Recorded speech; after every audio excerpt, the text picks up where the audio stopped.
Paano ko naman to aayusin, guys? Gusto ko maging aesthetic, pero yung tatay ko, yung mga lumang gamit, gusto niya nandiyan dyan pa rin.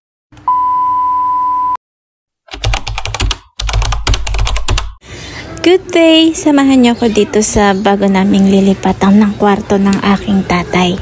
Anyway, dito lang naman yun sa taas kasi masyado na kaming masikip dun sa baba. Dun sa dati kong room, which is studio type lang kasi yun sa baba namin.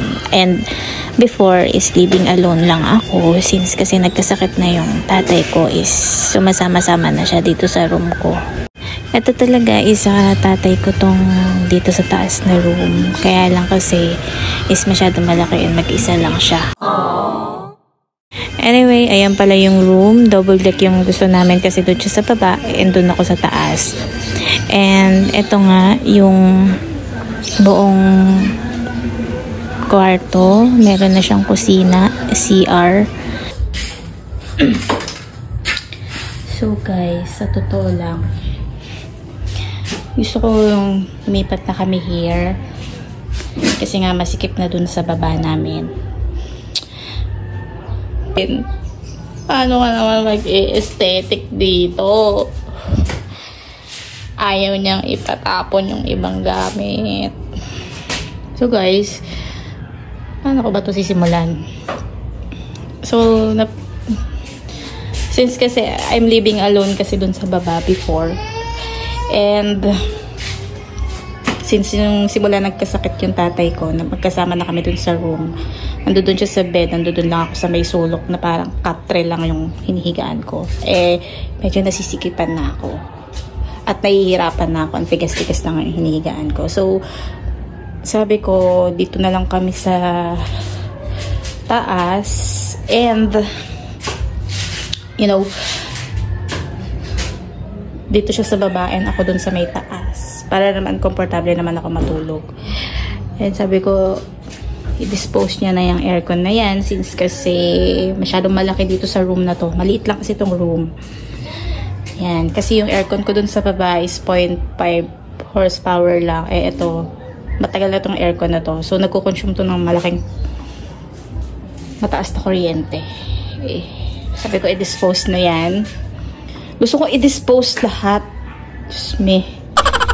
Pero kasi, di-dispose ko yan pag wala yung tatay ko. Kasi kontra siya eh. Yung iba, syempre, yung mga katulad niyan, mga ganyan, mga books, itatago ko lang siya sa itatago ko lang siya sa yung hindi siya nakikita. Yan, gagawan ko siya ng parang cabinet na tago. And then, ayan. Sabi ko, itapon na din to. Tapos, ito. Gusto ko aesthetic, guys. Paano ba? Paano ko ba sisimulan? Hindi ko rin alam paano ko itatago yung ayan. Tapos, ito rin. Gusto ko itapon na rin yan. So, ayan, salamin na yan.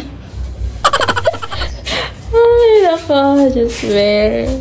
Hindi ko alam. Paano ko sisimulan? Ako lang mag-isa magagawa nito.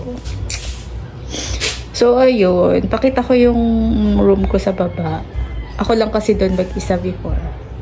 Sabi ko, ayaw niya dito matulog kasi ewan ko, nalulungkot siguro siya pag mag-isa siya. So, doon siya nakikitulog sa akin.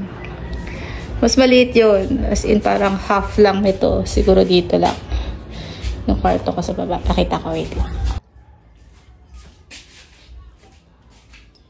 Sige, bababa tayo. Ito kasi, itong floor na to, is fifth floor na to.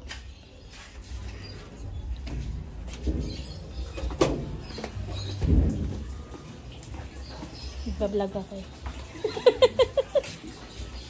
So, ito yung room ko. Ako lang talaga dyan before natutulog. And yan yung tatay ko. And dyan siya sa kama ko natutulog before. And dyan ako natutulog. Dito sa may katre na yan. Ayan, medyo dumami na rin yung gamit ko. And masyado na ding masikip dito. Kaya, ayun. Kailangan na namin lumipat sa mas malaki. And since dalawa naman kami. And, yun. See you in my next journey. Bye!